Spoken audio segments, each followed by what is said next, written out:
next video, though, is kind of fucked up. So I'll let you watch it, and then we'll react to it. What the fuck?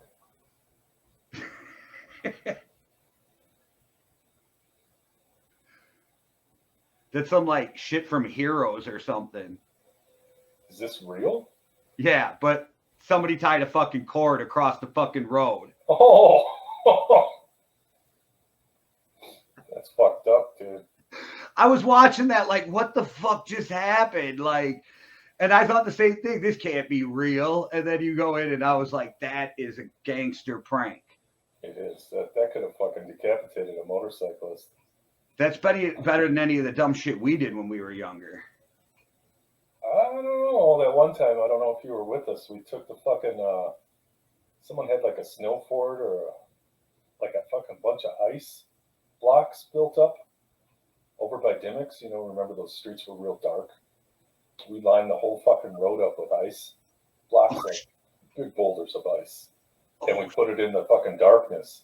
And some motherfucker coming drove his car right into the ice, and the car stalled and was fucking ruined. We're all just sitting in the trees watching this guy try to start his car and shit. Stoned out of our mind. It was fucking pretty funny. It's not as good as this one, but it reminds me of that. Yeah, it's way different, but for some reason, this brought me back to when we used to, during Christmas, steal the old Christmas light bulbs, the big ones. Just grab the fucking lights. Yeah, and throw them at cars. And I ran out between the fucking buildings downtown and hit that cop car right and then took off running. That's what that shit, I don't know why. That's what it brought back into my head. Yeah, it's the shit like, the and I think cable, that we were like 12, 13 when we did that shit. Yeah, that was fun. Well, I just liked running down the street, holding the lights and pulling them off the fucking house. And you could hear them all busting behind you. That shit was fucking stupid. Well, so I remember Bill Becker, Paul Becker, all those guys got together, like the whole neighborhood, and was like, we're going to go snowball cars, right? Mm-hmm. And it was on, fuck, what is that street? Is that Somo? Whatever that is, that street like would be behind where my parents lived, a block down. We're sitting between the houses, and I run up and I hit this car, and most of the cars don't chase you. This motherfucker was on for the chase. So we all disperse and we run. I run into that fucking alley behind OK Printing, and the dude gets out of his car and catches me. Oh, no. He's got me by the arm, and he's like, I'm like 12, 13 years old. He's like, I'm taking you to the fucking cops. And Paul Becker just comes running. And he's got to be, what, 5 years older than all of us? Just comes running and shoulder blocks this dude. He goes flying, and we all go running again. Oh, shit. That must have been pretty exciting. Yeah, it was scary, and then it was like, oh, yeah, you just fucked with the neighborhood. You know what I mean? Because our neighborhood, as shitty as they could be to each other, like they were never like outsiders weren't coming in and doing that. Yeah, true. Everybody in our neighborhood, I think, went to jail too, pretty much. Yeah, at one point or another. At least put in a cop car. Yeah, at least. Well, who was it? Kevin. What Kevin that stole the cop car? Oh, was that Minnow? Was it Radosevich? It was Minnow and Radosevich. I think it was Minnow's the one who did it. Okay. I just remember we're downtown one day and they're like, those motherfuckers stole the sheriff's car. And we're like, what? I think we were in the break room playing pool and they're like, those motherfuckers stole a cop car. Yeah, those guys are fucking nuts, dude. Big time.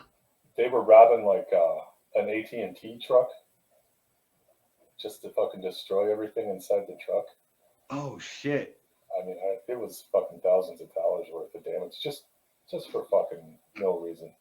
I don't know how they thought they were getting away with the squad car, though, but... I don't know what it was. That kid's mom had passed, and he didn't give a fuck if he got caught, basically. Okay. I just remember that, like, sitting in the break room, and they're like, those motherfuckers stole the sheriff's car. And I was like, they did what? Like... Yep. And you motherfuckers thought I was the bad one. That's what I should have said. Like, man. Every time the cops fucked with me, I should have been like, at least I didn't steal the car. Well, you would try to take that one fucking idiot's gun. Huh? You don't remember that? You'd always try to snatch the gun off that fucking cop. That dumb Rochelle motherfucker. That's the dude who pulled my dad over and put fucking guns in his face. Yeah. That's why you did that. That's your fault.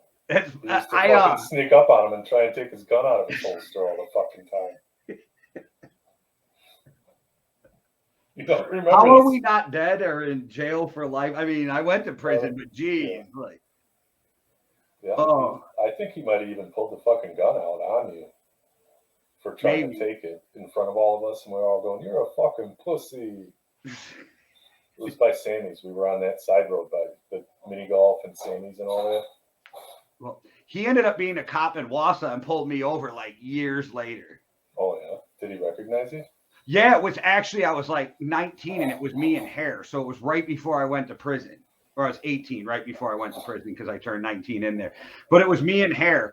And I was going to give this bullshit story because I didn't have a driver's license. Like, hey, my mom's in the hospital. Mm-hmm. And this motherfucker walks up and he was like, Jason. And I was like, well, there goes that fucking story. Deep thoughts.